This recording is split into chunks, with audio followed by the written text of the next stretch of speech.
Hello guys, আসসালামু আলাইকুম। Afroza daily ব্লগে আপনাদের সবাইকে স্বাগতম।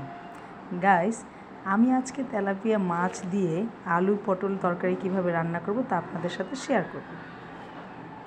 এই জন্য প্রথমে আমি আগে তেলাপিয়া মাছগুলোকে ভালোভাবে কেটে নিয়েছি।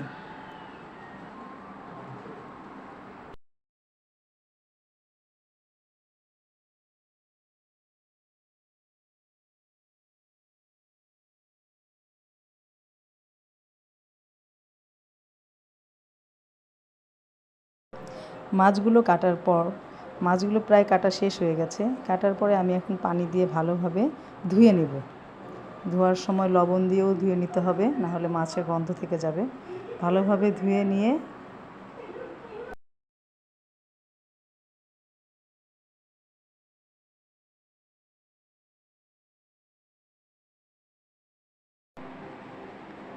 মাছগুলো ভালোভাবে ধোয়ার পর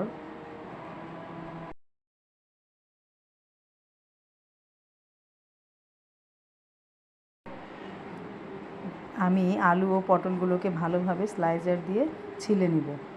তারপর আমি এগুলোকে চপিং বোর্ডে টুকরো টুকরো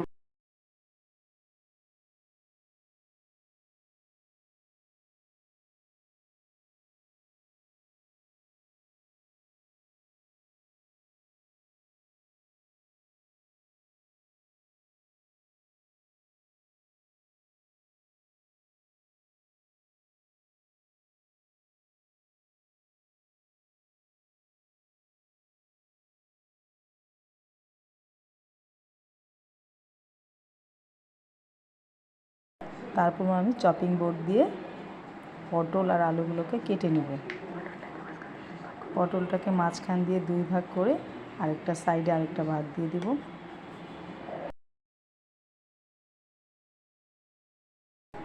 তারপর আলুটাকেও এভাবে প্রথমে 3 টুকরো করে নিয়ে তারপরে মাঝখানে কেটে নেব।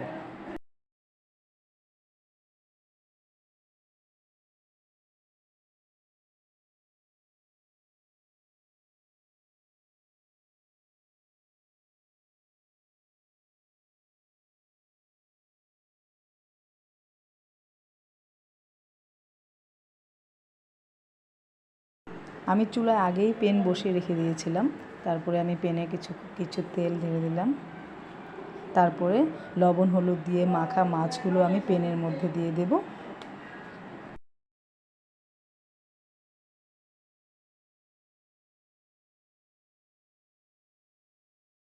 মাছগুলো পেনে কিছুক্ষণ রাখার পরে হালকা ব্রাউন কালার হলে ভাজা হয়ে গেলে আমি মাছগুলোকে তুলে নেব। তারপর একটি কড়াইয়ে আমি রসুন বাটা, আদা বাটা, হলুদের গুঁড়া, মরিচের গুঁড়া, লবণ স্বাদ মতো দিয়ে আমি মশলাটা কষিয়ে নিয়েছি। এরপরে কাটা পটল আলু আমি কড়াইয়ের মধ্যে দিয়ে কিছুক্ষণ কষিয়ে নেব। নেওয়ার পরে কষানো হয়ে গেলে তারপরে এটাতে আমি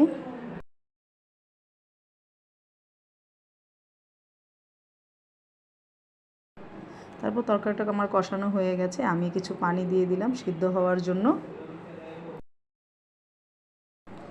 আধা ঘন্টা সেদ্ধ হওয়ার পর এই তরকারির উপরে আমি ভাজা মাছগুলোকে ছেড়ে দেব।